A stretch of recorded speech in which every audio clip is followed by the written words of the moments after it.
Hosana bagimu di tempat yang maha tinggi. Hanya ucapan syukur yang dapat kami naikkan di hadapan-Mu Tuhan. Dunia boleh berkata keadaan tidak semakin baik. Tetapi bersama Yesus setiap hari kami alami kebaikan Tuhan. Kebaikan, kasih setia yang kami nikmati sampai dengan hari ini. Kami percaya itu berlaku untuk seterusnya dan selamanya di hidup kami. Terima kasih Tuhan. Engkaulah satu-satunya sumber pengharapan kami. Terima kasih Tuhan. Terima kasih Yesus. Walau dunia berubah, namun kasih-Mu Tuhan tetap sama di hidupku. Kau setia dalam setiap rencana-Mu. Ku percaya hidupku dalam tangan-Mu. Sampai detik ini ku melihat penyertaan-Mu sempurna. Sampai selamanya Kaulah Tuhan, satu-satunya pengharapanku. Terima kasih Tuhan. Walau dunia berubah, namun kasih-Mu Tuhan tetap sama di hidupku. Kau setia dalam setiap rencana-Mu. Ku percaya hidupku dalam tangan-Mu. Katakan, sampai detik ini ku melihat penyertaan-Mu sempurna. Sampai selamanya Kaulah Tuhan, satu-satunya pengharapanku.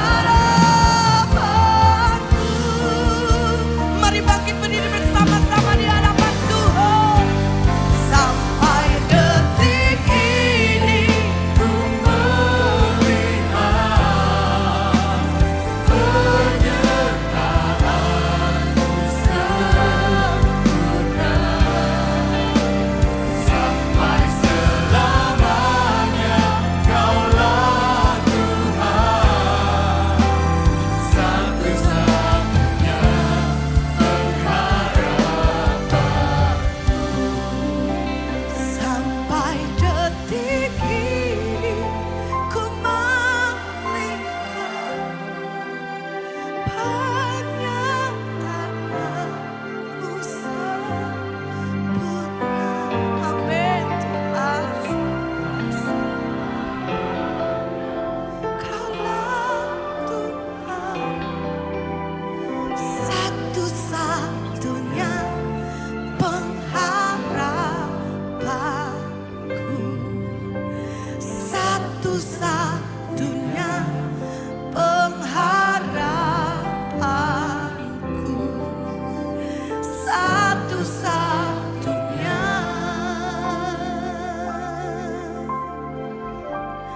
pengharapanku.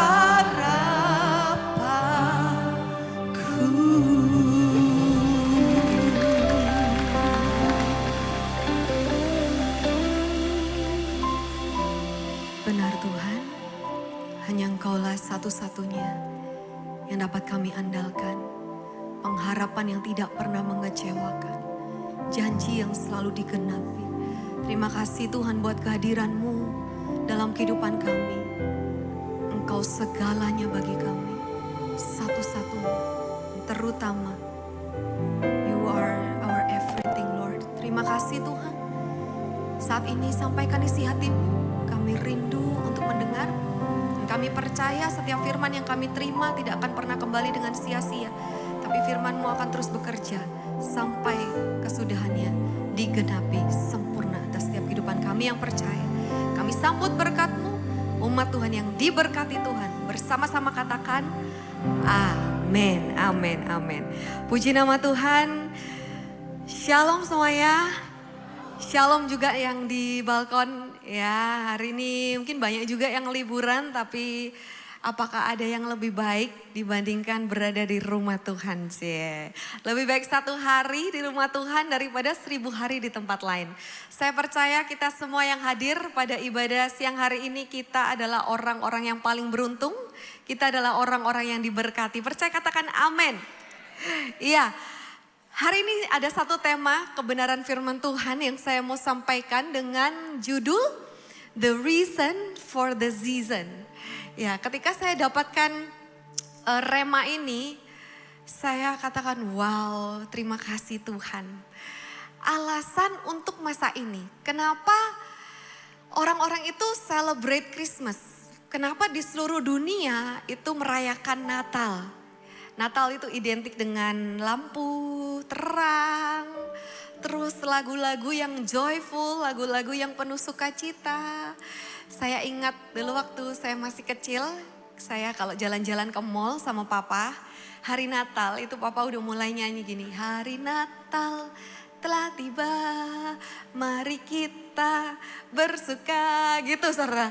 Gak tahu itu karangan papa saya atau dia nyanyi dari lagunya siapa gitu ya. Tapi saya ingat sampai sekarang. Jadi hari Natal itu ada lagunya juga. It's the most wonderful time of the year.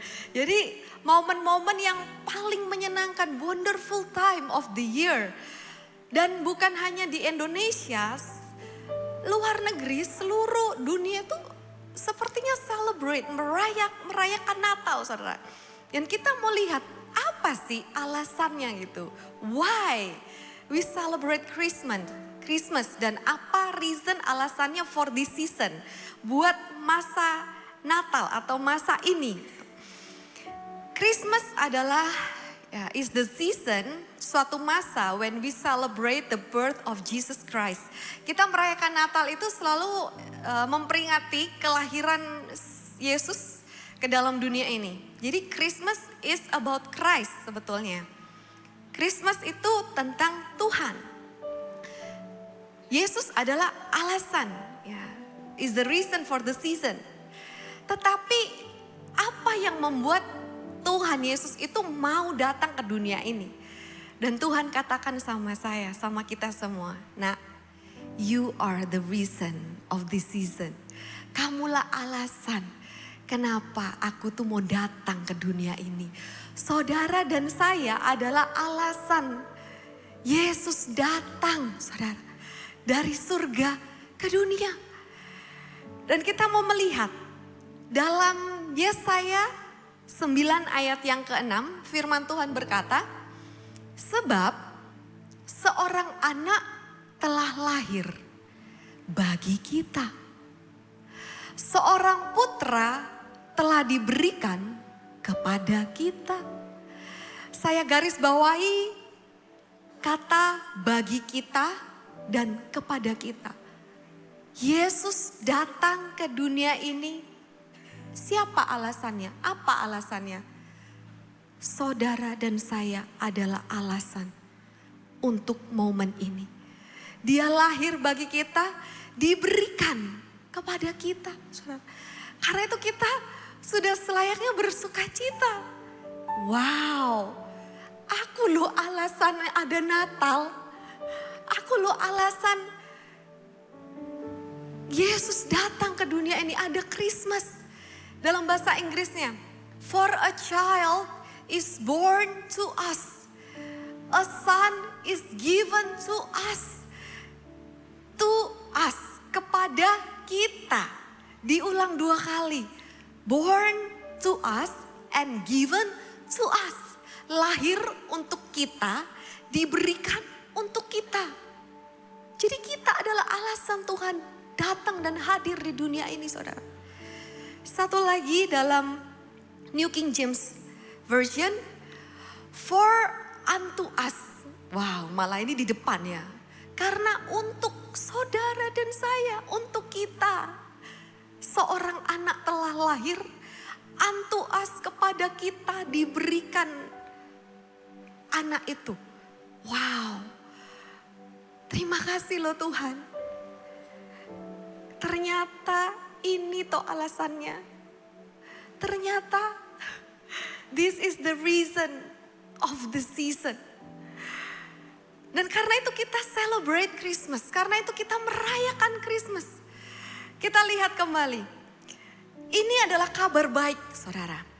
Dalam Lukas 2 ayat yang ke-10 dan 11. Tetapi malaikat itu berkata kepada mereka, jangan takut. Karena aku datang untuk memberitakan kabar baik kepadamu. Hari ini ada kabar baik buat kita semua. Good news. Suatu sukacita besar bagi segala bangsa. Bukan hanya sekedar sukacita, tapi sukacita yang besar. Di ayat yang ke-11, pada hari ini telah lahir bagimu juru selamat yang menyelamatkan saudara dan saya, yaitu Kristus Tuhan di kota Daud. Jadi ini adalah kabar sukacita. Kabar baik, good news bagi kita semua yang ada di dunia. Kita semua membutuhkan juru selamat, gak ada seorang pun di dunia ini yang bisa menyelamatkan dirinya sendiri dan masuk ke surga. Karena itu Yesus harus datang ke dunia. Karena hanya dialah satu-satunya yang bisa bawa kita balik ke surga. Kenapa kita katakan Merry Christmas gitu? Merry itu artinya meriah. Merry Christmas. Ada joy, ada sukacita, ada hope, ada harapan, ada peace, ada damai sejahtera. Arti dari kata Merry Christmas itu together we celebrate. Bersama-sama kita merayakan, meriah, rejoice, bersorak-sorai, praise, memuji, and glorify God. Dan memuliakan Tuhan. Di ayat yang ke-13, malaikat itu juga bersorak. Dan tiba-tiba bersama malaikat itu ada sekumpulan bala tentara surga memuji Elohim. Serta berkata, kemuliaan bagi Elohim di tempat yang maha tinggi. Dan damai sejahtera di bumi di antara manusia yang berkenan kepadanya. Kehadiran Yesus membawa sukacita. Kehadiran Yesus membawa damai sejahtera. Kehadiran Yesus membawa pengharapan dan keselamatan. Karena itu gak ada alasan lagi saudara kita gak celebrate, gak bersukacita di hari Christmas ini. Di momen ini, di season ini saudara. Kita melihat ada 3 alasan, 3 reasons for this season. 3 alasan yang perlu kita ingat di momen Natal ini. Yang pertama, God loves us. Kenapa kita celebrate Christmas? Apa alasannya? Yang pertama, karena Tuhan sangat mengasihi kita. Sebab Elohim, dalam Yohanes 3 ayat 16, sebab Elohim sangat mengasihi dunia ini. Bukan hanya sebab Elohim mengasihi dunia ini, enggak. Tapi sangat mengasihi dunia ini sehingga dia telah mengaruniakan putranya yang tunggal.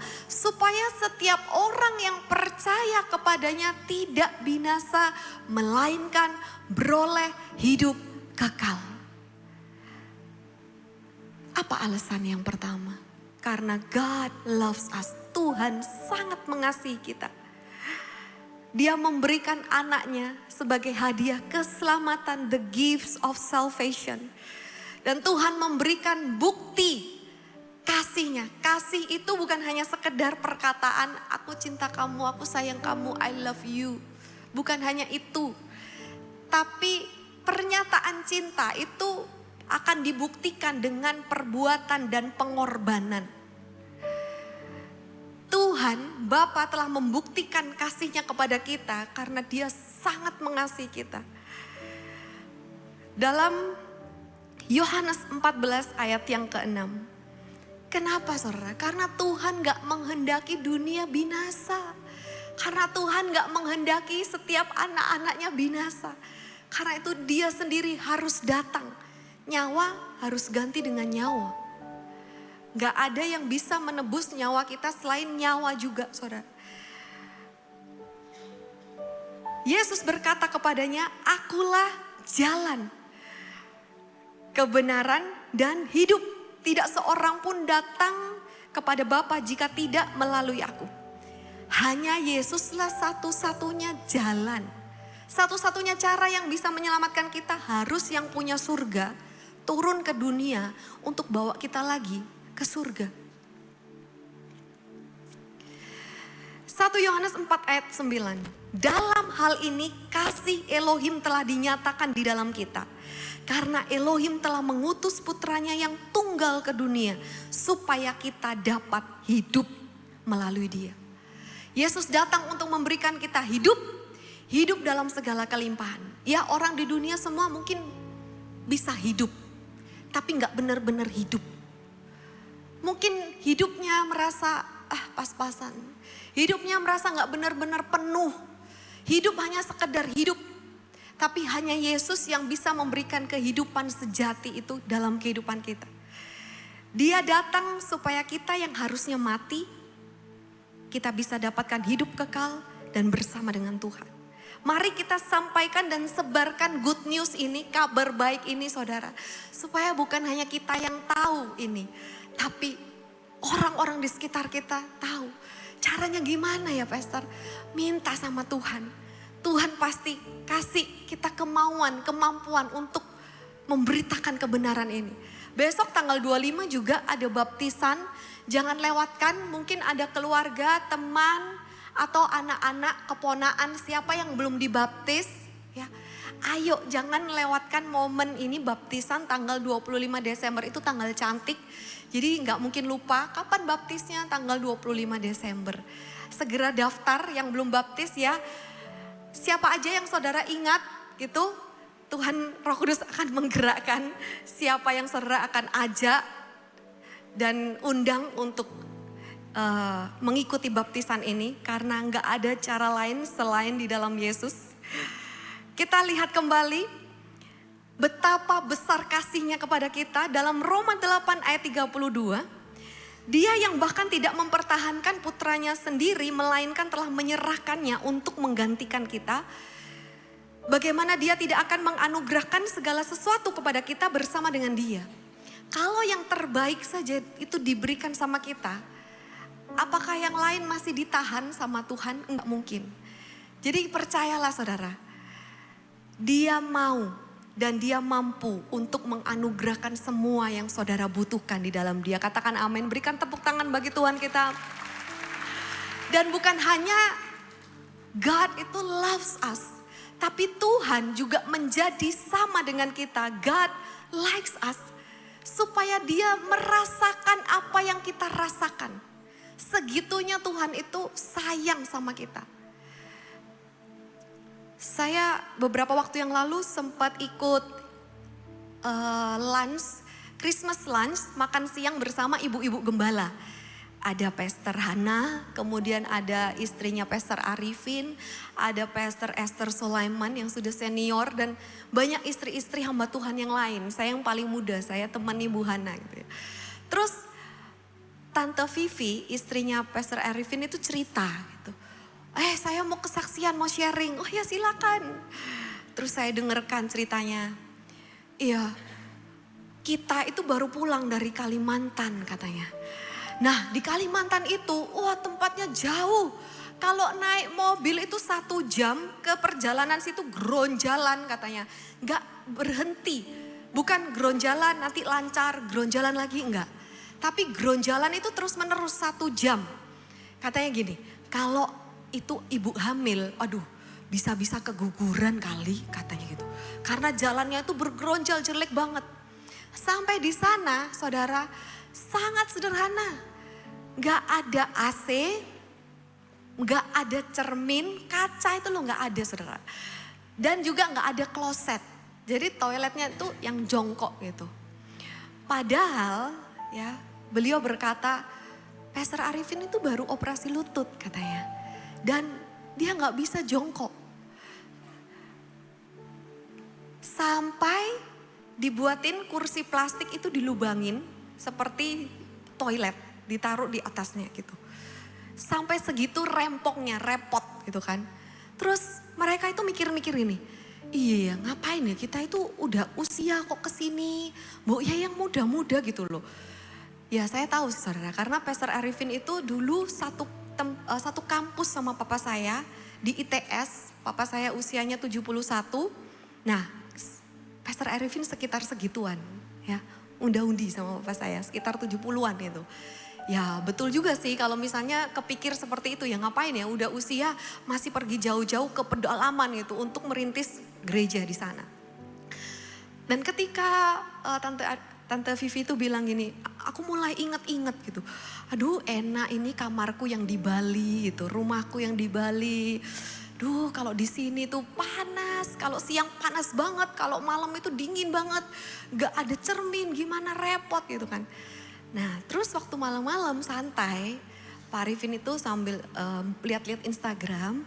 Terus ada videonya cucu dari sahabatnya itu yang di syuting. Dan anak ini usianya 2 tahunan gitu. 2 tahun setengah lah, masih belum terlalu lancar ngomong gitu. Bahkan hampir tuh jarang ngomong. Tapi ketika di syuting kok bisa ngomong gini, aduh handphone saya mau jatuh. Sukacita gitu. Sukacita, terus kaget. Iya ya, kenapa ya kok kita menggerutu, kok kita kayak marah sendiri gitu. Sukacita. Kita di sini aja cuma 2 hari udah mengeluh. Coba bayangin, Tuhan Yesus mau jauh-jauh meninggalkan surga yang mulia untuk datang ke dunia. Gak ada kamar, bahkan kandang yang ada. Gak ada ranjang, adanya palungan. Terus setelah diingatkan gitu, iya ya. Ya ampun kita 2 hari aja rasanya udah menderita banget gitu. Air juga gak ada. Tuhan Yesus kok mau ya. Dibandingin gitu surga sama dunia itu gimana bedanya gitu. Terus ketika Pastor Hana denger gini, duh aku mau mewek katanya Pastor Hana. Dia Bu Hana mau nangis gitu karena segitunya loh Tuhan itu sama kita. Repot-repot datang dan mau jadi seperti manusia yang ngerasain sakit, yang ngerasain dikhianati, yang ngerasain dipermalukan, yang ngerasain diolok-olok. Tuhan tuh pernah depresi loh saudara. Ketika dia berdoa mau disalib itu dia stres tingkat tinggi. Sampai peluhnya itu seperti darah, pembuluh darahnya pecah itu saking stresnya, depres. Kenapa Tuhan mau seperti itu menjadi sama seperti manusia yang hina? Karena kasihnya begitu besar. Karena tuh kalau misalnya kita mengalami sesuatu terus kita anggap Tuhan nggak tahu rasanya aku diginiin. Tuhan nggak pernah alami yang aku alami. Siapa bilang? Justru Tuhan itu mengalami yang jauh lebih parah dari yang kita alami saudara. Dia adalah imam besar yang merasakan, yang turut merasakan apa yang kita rasakan. Bahkan more than that, lebih daripada itu. Justru makanya itu ketika kita tahu Yesus, ya ampun Tuhan malu. Aku gini aja udah sakit hati. Aku diginiin aja udah kecewa. Udah gak Tuhan-Tuhanan, udah gak gereja-gerejaan, udah gak pelayan-pelayanan. Malu. Tuhan yang gak pernah berdosa, dia diperlakukan segitunya saudara. Untuk siapa? Untuk saudara dan saya. Firman jadi manusia, diam di antara kita. Terima kasih Tuhan. Ada hidup terang bagi manusia, Engkau datang bagi kepunyaanmu. Katakan Yesus. Yesus, Kaulah juru selamatku. Ku akui Kau Tuhan bagiku. Kau terang bagi saat gelapku. Kau pintu bagi setiap jiwa. Saudara, kenapa ya Tuhan itu kok mau repot-repot ya? Supaya ngerti gitu loh apa yang kita rasakan.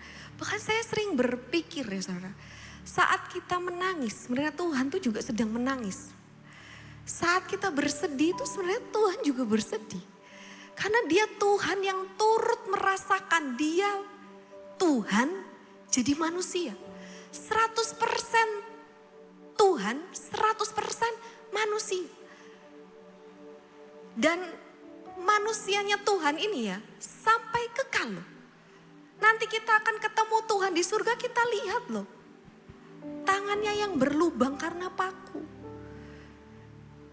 Saya gak habis pikir, gimana Tuhan yang mau jadi manusia dan Dia yang di antara kita.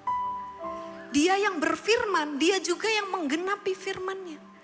Karena itu luar biasa Tuhan yang saudara dan saya sembah.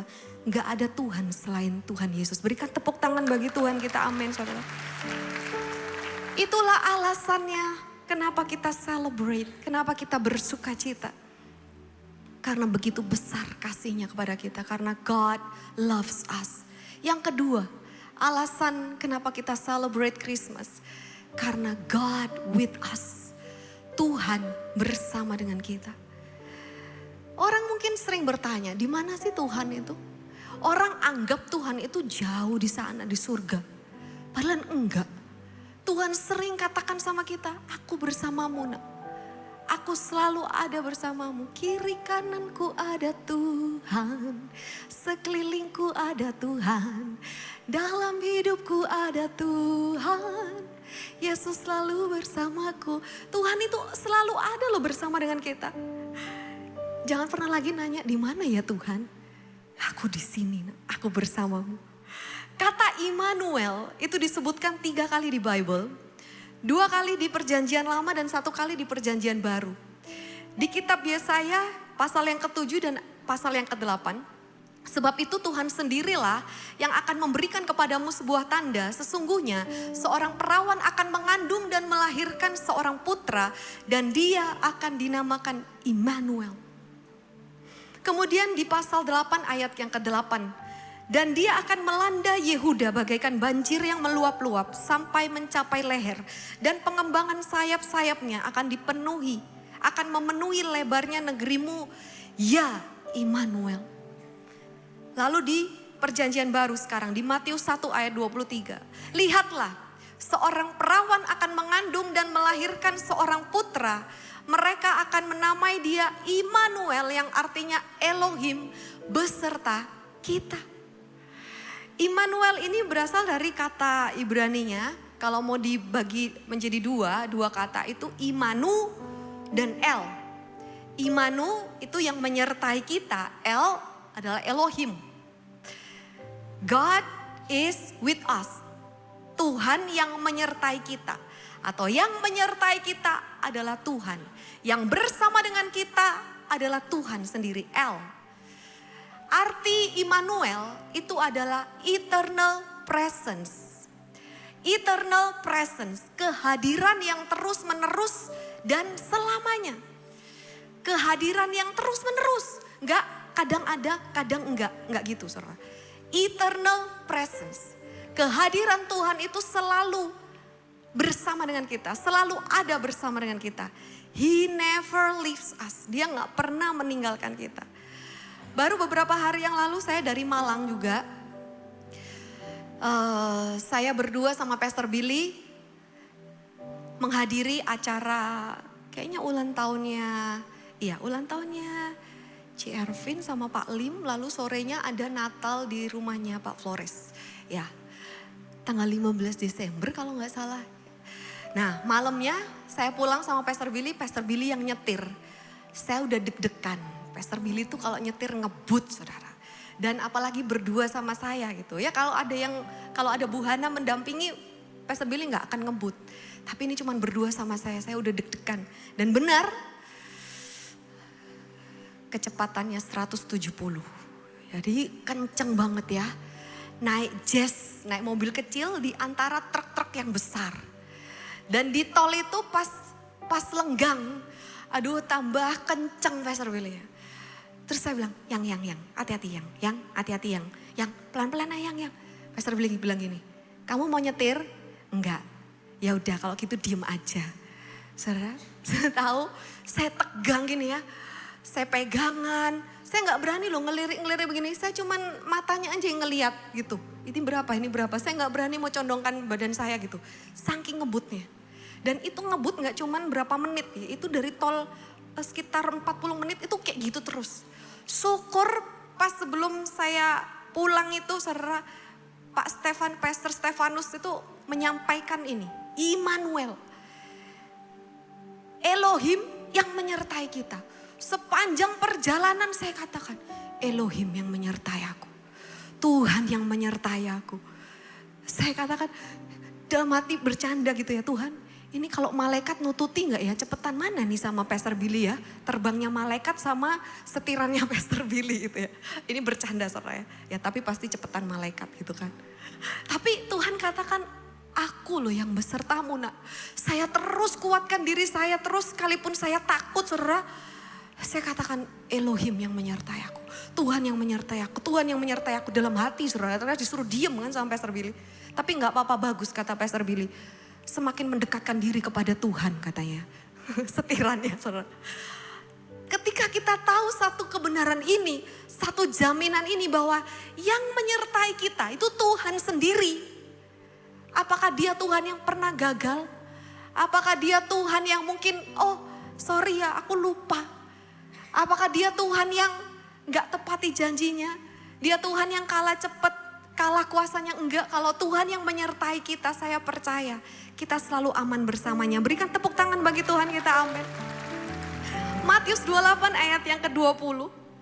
Dengan mengajar mereka melakukan segala sesuatu yang telah aku perintahkan kepadamu, dan lihatlah, aku menyertaimu senantiasa sampai akhir zaman. Amin. Aku menyertai kamu sekali-sekali, enggak. Aku menyertai kamu sementara, enggak. Aku menyertai kamu senantiasa bahkan sampai akhir zaman.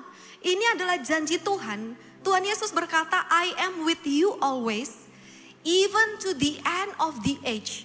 Aku akan selalu bersamamu bahkan sampai akhir zaman.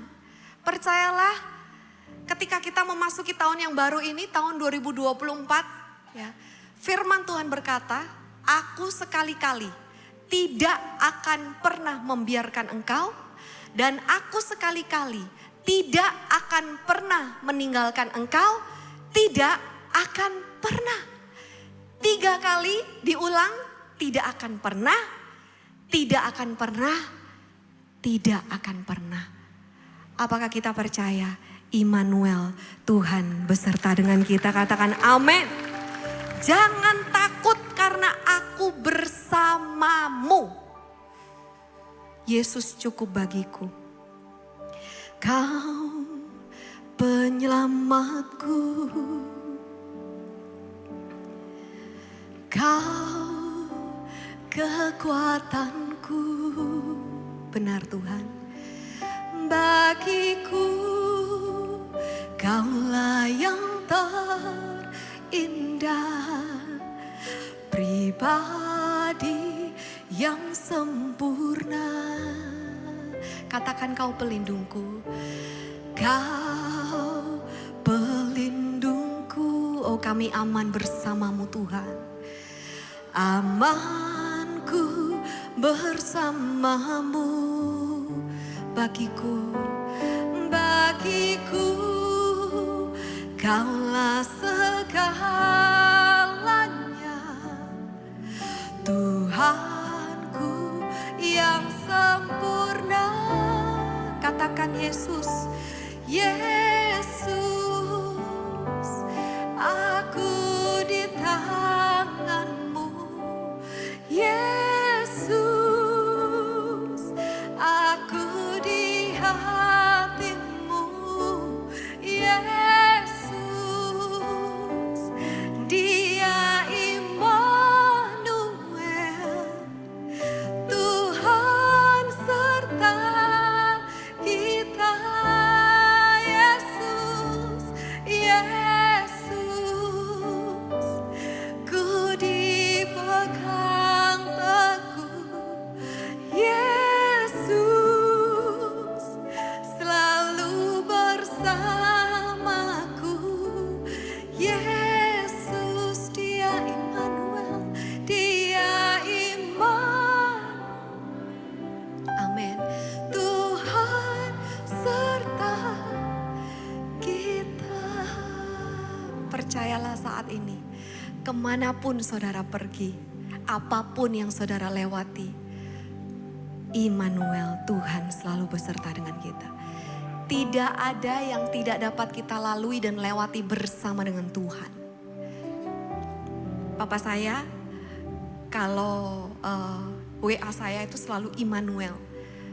Tuhan beserta ya Lia, mau ke Malang. Nanti malam saya sampai Serbili ke Makassar. Tuhan beserta, Tuhan beserta. Tuhan beserta saudara, Tuhan beserta saudara, Tuhan beserta saudara. Dan saudara akan terus dibawa masuk dalam kemuliaan demi kemuliaan, kemenangan demi kemenangan. Amin. Bukan hanya God loves us, bukan hanya God with us, tapi alasan yang ketiga adalah God for us. Tuhan selalu ada di pihak kita. Jangan menganggap Tuhan itu siwa sama kita, saudara, atau bermusuhan, berseteru. Enggak, saudara. Tuhan katakan, aku ada di pihakmu, nak. Karena itu ketika kita tahu kalau Tuhan ada di pihak kita, siapa lawan kita? Apa yang manusia dapat perbuat? Apa yang manusia dapat lakukan?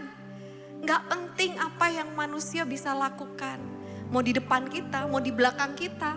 Enggak penting apa yang orang katakan dan pandangan orang terhadap kita, saudara. Rancangan orang terhadap kita. Kalau Tuhan ada di pihak kita, siapa lawan kita? Amin. Roma 8 ayat 31. Jadi apakah yang akan kita katakan mengenai hal itu? Jika Elohim di pihak kita, siapakah lawan kita? Mazmur 118 ayat 6 dan ayat 7. Saya ajak saudara semua untuk membaca firman Tuhan ini bersama-sama. 1, 2, 3. Yahweh di pihakku, aku tidak akan takut. Apakah yang dapat manusia perbuat kepadaku? Yahweh di pihakku, menolong aku. Dan aku akan melihat musuh-musuhku kalah. Berikan tepuk tangan bagi Tuhan yang selalu memberikan kita kemenangan. Bahkan dikatakan kemenangan yang gilang gemilang. Tuhan menjadi pahlawan yang berperang dan bertindak ganti kita, saudara. Itu enaknya hidup di dalam anugerah Tuhan. Bukan kita lagi yang bertindak. Bukan kita lagi yang bekerja. Bukan kita lagi yang berperang, saudara. Kita cukup angkat tangan aja. Tuhan turun tangan. Karena itu gak usah takut, saudara. Setiap rancangan si jahat, justru itu dipakai Tuhan untuk mendatangkan yang baik buat saudara. Karena dia Tuhan yang turut bekerja dalam segala hal untuk mendatangkan kebaikan bagi saudara dan saya yang sangat dikasih Tuhan. Tuhan datang ke dunia ini untuk menyatakan, I am here for you.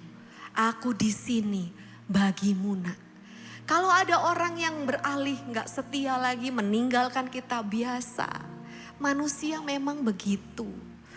Tapi Tuhan katakan, sekali aku di pihakmu, selama-lamanya aku akan terus di pihakmu.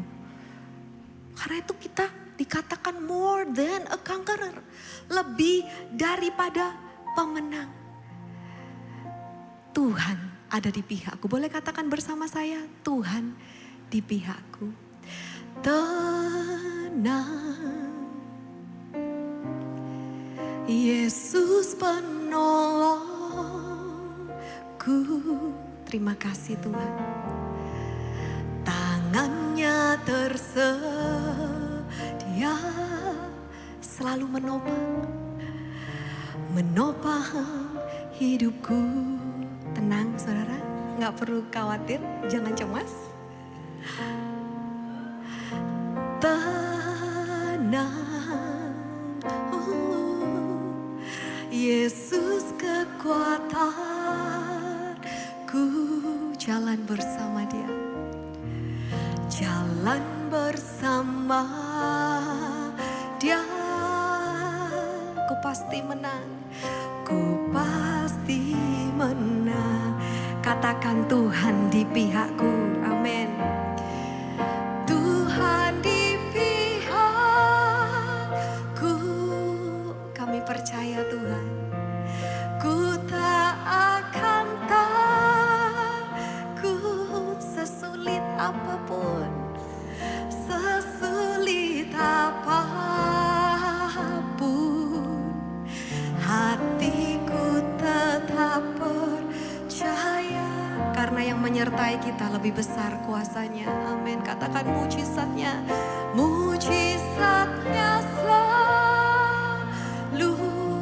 tersedia bagiku, tersedia bagi. Jadi seperti yang saudara katakan, amin. Tuhan di pihakku,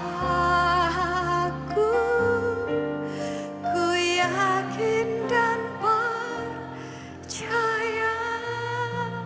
Orang yang tahu bahwa Tuhan ada di pihaknya, saudara gak perlu lagi bingung.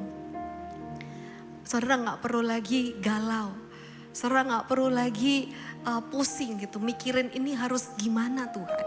Ini diapain Tuhan.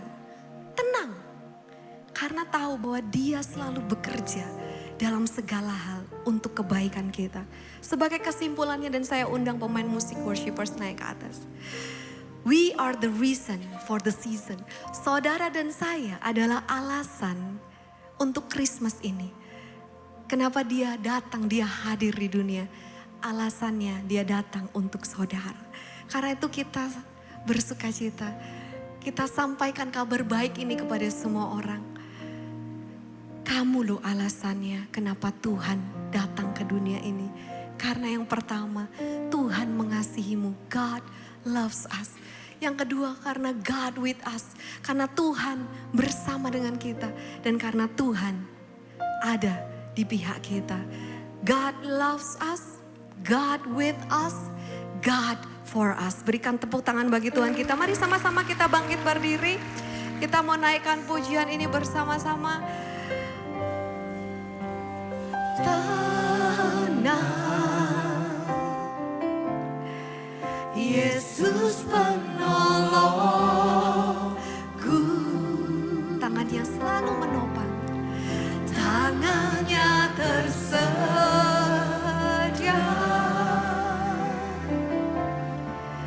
menopang hidupku. Kami tenang Tuhan.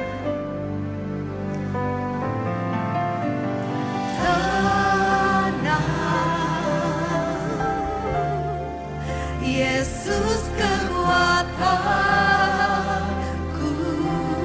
Jalan bersama Dia, jalan bersama Dia. Ku pasti menang. Siapa percaya Yesus ada di pihak kita? Katakan dengan iman. Tuhan di pihak. Oh terima kasih Tuhan. Kau selalu ada bagi kami. Terima kasih Tuhan. Sesulit apapun, hatiku tetap percaya.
kuasa-Mu yang selalu Kau nyatakan dalam kehidupan kami. Kami percaya Tuhan, kami bersuka cita karena Kau mengasihi kami, karena Engkau selalu bersama kami, dan karena Engkau ada di pihak kami.